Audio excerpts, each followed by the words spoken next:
19 अप्रैल से 1 जून तक दुनिया का सबसे बड़ा इलेक्शन चलने वाला है, द इंडियन जनरल इलेक्शन। ये इलेक्शन हमारे देश का भविष्य तय करेगा, हमारे देश की महिलाओं का, हमारे देश के युवाओं का, हमारे देश के किसानों का, इकोनॉमी का, अर्थव्यवस्था का एक नया रास्ता दिखाएगा। बट यहाँ पे एक प्रॉब्लम ये है कि लोगों को ये पता ही नहीं है कि वो जिस पार्टी को वोट देने जा रहे हैं वो क्या चीज़ उनको वादा कर रहे हैं या क्या चीज़ वो उनको प्रॉमिसेस दे रहे हैं जिसके बिहाफ पे वो उनको वोट दे जाके कुत्ता भी खड़ा हो जाए हम जिता ये सच है। अगर कुत्ता भी आएगा उसको भी जिताएंगे। ये तो फिर अंधविश्वास नहीं, भक्त हैं, अंधविश्वास नहीं है, हम भक्त हैं। अगला प्रधानमंत्री किसको देखना चाहते हो? राहुल गांधी, राहुल गांधी को देखना चाहते हो? ऐसे ही बस पसंद है। ऑब्वियसली आम आदमी पार्टी से आई मीन फ्री बिजली, फ्री सारी चीजें किसको नहीं पसंद। गैस सिलेंडर 1000 के ऊपर हो गया। हम तो 5000 में भी सिलेंडर ले लेंगे, 5000 नहीं 25000 में भी ले लेंगे, मगर चाहिए हमारे को मोदी। एक्चुअल में तो हमारे देश को युवाओं को पता ही नहीं है कि मैनिफेस्टोस होते क्या हैं, मैनिफेस्टो किसे कहते हैं। एक बच्चा जब वो 18 साल का होता है, जब गवर्नमेंट उसे परमिशन देते हैं कि हाँ अब आप वोट डाल सकते हो, पर उसे ये पता ही नहीं होता कि मैं वोट तो डाल रहा हूँ पर किस बिहाफ पे डाल रहा हूँ, किस चीज़ को लेके मैं वोट डाल रहा हूँ। और उसमें भी सबसे बड़े दुख की बात यह है कि उन्हें वोट डालने के लिए दारू, पैसा, मटन ये सब चीज़ें दी जाती है जिससे कि वो वोट डालें। और हर बार इलेक्शन कमीशन ऑफ इंडिया करोड़ों रुपए दारू को जब्त करती है। Alcohol was openly distributed in lunch packets to people attending a rally. As of April 16, authorities have seized cash, drugs, liquor and gold to the tune of a whopping 3,100 crore rupees. क्योंकि हमारे देश में vote देने का तरीका यही है जो कि पहले से यही चलता आया है। इलेक्शन से एक दिन पहले ही पार्टी जनता को ये सब चीज़ें देके खरीद लेती है जिससे कि वो जनता उसी पार्टी को जाके वोट देती है, बगैर ये जाने कि उनके मैनिफेस्टोस में लिखा गया है। वो बस उस पार्टी को वोट दे देते हैं जाके, उनको पता ही नहीं होता कि उनके घोषणा पत्र में लिखा क्या होता है। घोषणा पत्र मतलब मैनिफेस्टो जो वो सरकार को देते हैं कि हाँ हम ये घोषणा कर रहे हैं और हम ये चीज़ें डेवलपमेंट के बारे में सोच रहे हैं। आधी से ज़्यादा जनता को तो ये पता ही नहीं होता कि हमारी पार्टी जिसको हम वोट देने जा रहे हैं वो हमारे लिए करने क्या वाली है। इसलिए ये बहुत इंपॉर्टेंट है कि आप लोग वोट ना सिर्फ पर्सनल होकर जात पात, धर्म पात इन सब चीज़ों को लेके ना दें या फिर कोई फ्री चीज़ को लेके ना दें। आप पहले चेक करें कि उनके मैनिफेस्टोस में लिखा क्या है, तब जाके आप उनको वोट दें। बल्कि उन पार्टी की सोच को, उनके विज़न को, उनका विज़न क्या है डेवलपमेंट को लेके, इकोनॉमी को लेके, इंफ्रास्ट्रक्चर को लेके, उसके बिहाफ पे आप उनको वोट दें, ना कि किसी फ्री चीज़ को लेके वोट दें। कि ये सब चीज़ें उन्होंने अपने मैनिफेस्टोस के अंदर लिखे हैं या नहीं लिखे, ये सब चीज़ें देख के समझ कर वोट दें। और यहाँ पर पार्टियाँ अपने आप से भिड़ने लग रहे हैं कि बीजेपी आएगी तो वो मुसलमानों के सारे हकों को छीन लेगी, और अगर कांग्रेस आई तो वो हिंदू भाइयों के, हिंदू लोगों के, माता बहनों के जो मंगलसूत्र हैं, जो सोना है, वो उनसे लेके उनको चुरा के वो मुसलमानों में बांट देगी। और माताओं के, बहनों के जो उनके गहने होंगे उनको ये लोग जब्त करवाने की साजिश रच रहे हैं। कांग्रेस का मैनिफेस्टो कह रहा है कि वो माताओं बहनों का सोने का हिसाब करेंगे, उसकी जड़ती करेंगे, जानकारी लेंगे और फिर उस संपत्ति को बांट देंगे और उनको बांटेंगे जिनको मनमोहन सिंह जी की सरकार ने कहा था कि संपत्ति पर पहला अधिकार मुसलमानों का है। Congress party's manifesto has been prepared in a way that they win election in Pakistan. हमें इन सब भड़कीली बातों को नहीं देखना, हमें साफ साफ मैनिफेस्टो को देखना है कि उसमें उन्होंने क्या लिखा है, कि वो क्या करने वाले हैं और क्या नहीं करने वाले। क्योंकि हमें एक डेवलप भारत चाहिए जिसमें इकोनॉमी, इंफ्रास्ट्रक्चर, एजुकेशन सिस्टम बहुत अच्छा हो, ना कि धर्म जात पात को देख के हम वोट दें। इसलिए आज की वीडियो में हम कुछ मेन 5 मैनिफेस्टोस को देखेंगे जिसमें कि अलग अलग पार्टियों के बारे में होगा, जिसमें बीजेपी, कांग्रेस, सीपीआईएम ये सारी पार्टियां होंगी। आम आदमी पार्टी का मैं अभी नहीं ले रहा क्योंकि उनका मैनिफेस्टो अभी रिलीज़ नहीं हुआ है। सो वीडियो के एंड तक रहना क्योंकि आज कुछ तो बदलने वाला है दोस्तों। So let's dive into this video. Back to basic में आपका स्वागत है। Let's get started.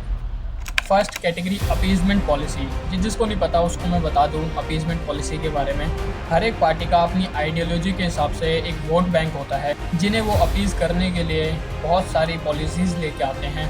जैसे कि अगर मैं बीजेपी की बात करूं तो वो एक हिंदुत्व पार्टी है और उनके सबसे ज़्यादा जो वोट होते हैं वो हिंदूज ज़्यादा करते हैं। अगर हम इनके मैनिफेस्टो को देखें तो इन्होंने क्लियरली इसमें मेंशन करा है कि ये लॉर्ड राम की लेगेसी को डॉक्यूमेंट करेंगे, यानी कि अगर भगवान राम के श्रीलंका जाने का कोई प्रूफ है तो बीजेपी उस चीज़ को डॉक्यूमेंट करेगी। दूसरी बात, वो हिंदू सिविलाइजेशन साइट्स को रिस्टोर करेगी, जैसे कि कैम्बोडिया में अंकोर वाट टेम्पल है, उसे भी बीजेपी रिस्टोर करेगी। ऐसे ही कई और भी टेम्पल्स को वो रिस्टोर करेगी। सेम ऐसे ही कांग्रेस पे भी बहुत से एलिगेशन लगते हैं कि वो प्रो माइनॉरिटी पार्टी है। उनके भी मैनिफेस्टोज में आप चाहे देख सकते हो कि उसमें क्लियरली मेंशन है कि वो मेजॉरिटी को बिल्कुल भी सपोर्ट नहीं करेंगे और माइनॉरिटी को अलग से एक प्रोटेक्शन देंगे। वो देश में फ्री लव एंड मैरी को लागू कर देंगे, जो बीजेपी के लव जिहाद को बिल्कुल ही काउंटर करता है। वहीं पर अगर हम बात करते हैं CPIM की, तो इनकी आइडियोलॉजी है कम्युनिज्म, यानी इनके हिसाब से प्राइवेटाइजेशन को बिल्कुल ही ख़त्म करके बिल्कुल स्टेट कंट्रोल होना चाहिए। देश में कोई भी रिलीजन, कास्ट को लेके कोई भी डिवीज़न नहीं होना चाहिए और वेल्थ का भी इक्वल डिस्ट्रीब्यूशन होना चाहिए, यानी काम करने वाले के पास और काम ना करने वाले के पास सेम पैसा होना चाहिए। इनके मैनिफेस्टो में लिखा है कि एंटी कन्वर्जन लॉ, जो कि फ्रॉड तरीके से कन्वर्जन करने से रोकता है, इन्होंने उसको ही हटाने की बात की है। इसके अलावा CPI ने प्रॉमिस करा कि वो अमीरों पर हैवी टैक्सेस लगाएंगे और आधार के द्वारा जो स्कीम्स है उनको रद्द कर देंगे। और UAPA और NSA एक्ट, जो कि टेररिस्ट एक्टिविटी को रोकने के लिए है, और EFSP एक्ट, जो कि डिस्टर्ब एरिया को कंट्रोल करने के लिए आर्मी को पावर देता है, और प्राइवेटाइजेशन को बिल्कुल ही बंद कर देंगे। और भारत की सिक्योरिटी के लिए nuclear weapon, cyber space, space missile, इन सबको डीमिलिटराइज कर देगी, जिसका मतलब सारे वेपन्स को बंद कर देना।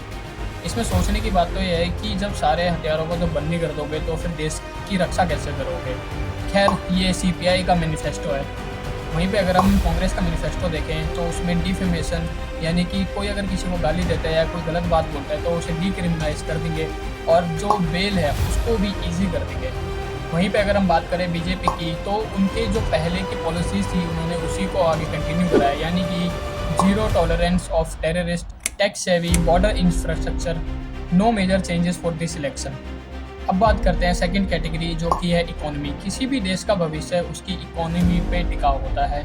वहीं पे अगर हम CPI की बात करें तो वो पूरे इकोनॉमी को ही बदलना चाहते हैं। उन्होंने मेन 3 पॉलिसीज़ को यहाँ पे इंट्रोड्यूस करा है। पहला, मैस प्रोडक्शन गुड्स, यानी कि जो नेसेसरी चीज़ें हैं उन्हीं को गवर्नमेंट सपोर्ट मिलेगा, ना कि लग्जरी गुड्स को।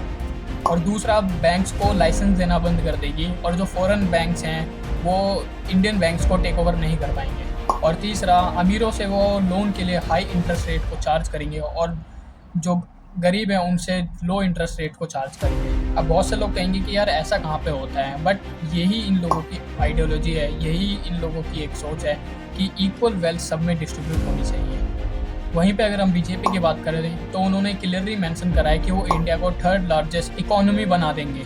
नेक्स्ट, इलेक्ट्रॉनिक, ऑटोमोबाइल और डिफेंस को वो ग्लोबली मैन्युफैक्चरिंग हब बना देंगे, यानी कि सीधे सीधे अगर मैं कहूँ तो चाइना की तरह वो बनाना चाहते हैं, जहाँ पर फॉरेन कंपनीज आएँ और जॉब क्रिएट करें, सुई से लेके जहाज़ तक की चीज़ें इंडिया में बने। इसके अलावा और भी बहुत सारी चीज़ें हैं, आप खुद जाके उसमें पढ़ सकते हैं। और अगर हम कांग्रेस की बात करें तो इन्होंने इकोनॉमी को बहुत कम महत्व दिया है। इन्होंने सिर्फ उसमें इतना लिखा है कि वो इंडिया को मैन्युफैक्चरिंग हब बनाएंगे, 14% मैन्युफैक्चरिंग GDP को वो 20% कर देंगे अगले 5 सालों में। और हमारी 3rd कैटेगरी जो है वो एजुकेशन एंड हेल्थ। एक देश का जो भविष्य है वो डिपेंड करता है उसकी लोगों की एजुकेशन के ऊपर और उन लोगों की हेल्थ के ऊपर। अगर हम CPI की बात करें तो वो हेल्थ केयर फैसिलिटीज़ को बिल्कुल ही फ्री कर देंगे और GDP के 5% को उसमें लगाएंगे। अगर हम एजुकेशन सेक्टर की बात करें तो वो न्यू एजुकेशन पॉलिसीज़ को बिल्कुल ही रद्द कर देंगे और GDP का 6% एजुकेशन सेक्टर में अलॉट किया जाएगा। और इसी कैटेगरी में अगर हम कांग्रेस की बात करें तो वो फ्री हेल्थ फैसिलिटीज़ दिलाएंगे। इसके साथ गरीब और किसानों को 25 लाख तक का इंश्योरेंस पॉलिसी भी देंगे। दूसरा, एजुकेशन सेक्टर में कांग्रेस ने न्यू एजुकेशन पॉलिसी को बदलने की बात की है। और अगर हम बीजेपी की बात करें तो उन्होंने कोई भी चीज़ चेंज नहीं करी है, जो उन्होंने पहले लिखा था वही आयुष्मान भारत और IIT AIMs को बिल्ड करने की बात की है। और तीसरी कैटेगरी जो हमारी आती है वो आती है इंफ्रास्ट्रक्चर एंड टेक्नोलॉजी। किसी भी देश के स्टेटस को दिखाने के लिए ये कैटेगरी सबसे ज़्यादा मायने होती है। अगर हम CPI की बात करें तो उन्होंने पब्लिक ओरिएंटेड इंफ्रास्ट्रक्चर बनाने का प्रॉमिस करा है, यानी अभी जो प्रोजेक्ट बनते हैं उसमें बॉट यानी कि बिल्ड ऑपरेट ट्रांसफ़र का यूज़ किया जाता है। यानी जैसे मुंबई मेट्रो के केस में हुआ, यानी कि उसको बनवाया रिलायंस ने और जो टिकट का पैसा है वो भी रिलायंस के पास जाता है। और जब उनका इनिशियल इन्वेस्टमेंट ख़त्म हो जाएगा, यानी कि पूरा हो जाएगा, उनके पास आ जाएगा, तो वो जो प्रोजेक्ट है वो गवर्नमेंट के पास वापस चला जाएगा। सीपीआई इसी सिस्टम को बंद करना चाहती है क्योंकि उन्हें ये लगता है कि सारा का सारा जो पैसा है वो प्राइवेट कॉर्पोरेशन को चला जाता है और लोगों का लॉस हो जाता है। और अगर टेक्नोलॉजी की बात करें तो उन्होंने एआई, इंटरनेट थिंग्स और बायो टेक्नोलॉजी और नैनो टेक्नोलॉजी को बढ़ावा देने की बात की है और ओवरऑल जीडीपी का 2% इस सेक्टर को देने की बात की है। और कांग्रेस का कहना है कि वो प्रोजेक्ट बनाने के लिए प्राइवेट कंपनीज को तो देंगे पर वो उन्हें ऑपरेट करने नहीं देंगे। और टेक्नोलॉजी की अगर मैं बात करूँ तो उन्होंने भी यहीं पे ये बात करी है कि वो एआई और रोबोटिक्स की मैन्युफैक्चरिंग को सपोर्ट करेंगे। और अगर हम बीजेपी की बात करें तो सम रिडेवलपमेंट, मेट्रो रेल, एयरपोर्ट, इन सब चीज़ों को डेवलप करने की बात की है। 2047 तक इंडिपेंडेंट एनर्जी सोर्स बनाने की बात की है। और ये जो सारी चीज़ें हैं वो इनके पहले भी मैनिफेस्टो में यही सेम चीज़ें लिखी हुई हैं। और अब बात करते हैं सबसे मेन कैटेगरी की, जो है सिटीजन पॉलिसी, यानी कि आम आदमी का क्या भला होगा इस सब चीज़ों के अंदर। फर्स्ट अगर हम बात करें सीपीआई की तो उन्होंने सिटीजन्स को 3 कैटेगरी में डिवाइड करा है और जिसमें वो सीनियर सिटीजन्स को 6,000 रुपये पर मंथ देने की बात कर रहे हैं। सेकेंड, वुमेंस के लिए पार्लियामेंट के अंदर 1/3 सीट को रिजर्व किया जाएगा। और थर्ड, यूथ को राइट टू वर्क मिलेगा। और इसके अलावा 2 चीज़ें और लिखी हुई है इसके अंदर कि बेसिक सैलरी जो एक इंसान की होगी वो 26,000 रुपये होगी। सबको फ्री और सब्सिडाइज राशन मिलेगा जो कि अभी तक सिर्फ गरीब लोगों को मिलता था। अब अगर हम कांग्रेस की बात करें तो इन्होंने भी 3 कैटेगरी के अंदर सिटीजन्स को डिवाइड करा है। सीनियर सिटीजन की अगर हम बात करें तो इन्होंने 1,000 रुपये महीना देने की बात की है और महिलाओं को महालक्ष्मी स्कीम के जरिए 1 लाख रुपये देने का वादा है। और ये लोग भी 1/3 सीट रिजर्व रखेंगे असेंबली में। और यूथ को इंटर्नशिप मिलेगी, यानी कि गवर्नमेंट को इन लोगों को काम देना ही होगा। इसके अलावा जो लोग कोविड के अंदर यूपीएससी, एसएससी के एग्ज़ाम नहीं दे पाई तो उन लोगों को भी कॉम्पनसेशन देगी। और अगर हम बीजेपी की बात करें तो उनके जितने भी पुराने स्कीम्स थे उनको वो और एग्रेसिवली प्रमोट करना चाहते हैं। सो मेन कैटेगरी जो मैंने आपको बता दी कि मैनिफेस्टोज के अंदर क्या क्या चीज़ें मेन होनी चाहिए, क्या क्या वादे उसके अंदर मेन जो हमें पढ़ने चाहिए, वो आप जाके खुद से मैनिफेस्टोज के अंदर बहुत सारी चीज़ें पढ़ सकते हैं, बहुत सारी चीज़ें देख सकते हैं, खुद से जाके चेक कर सकते हैं, तब जाके एक जागरूक नागरिक होके आप वोट दें। आई होप आप लोगों को वीडियो समझ में आई होगी, बहुत सारी चीज़ें आप लोगों को क्लियर हुई होगी और जो चीज़ें आपने सीखी हैं, जो चीज़ें आपको समझ में आई हैं वो मुझे कमेंट करके ज़रूर बताना और इस वीडियो को शेयर करना ताकि बहुत से लोगों तक ये वीडियो पहुँचे। और यहाँ तक बने हो तो इस चैनल को सब्सक्राइब ज़रूर कर लेना। बाकी मिलते हैं इसकी नेक्स्ट वीडियो में, तब तक के लिए थैंक्स फॉर वॉचिंग।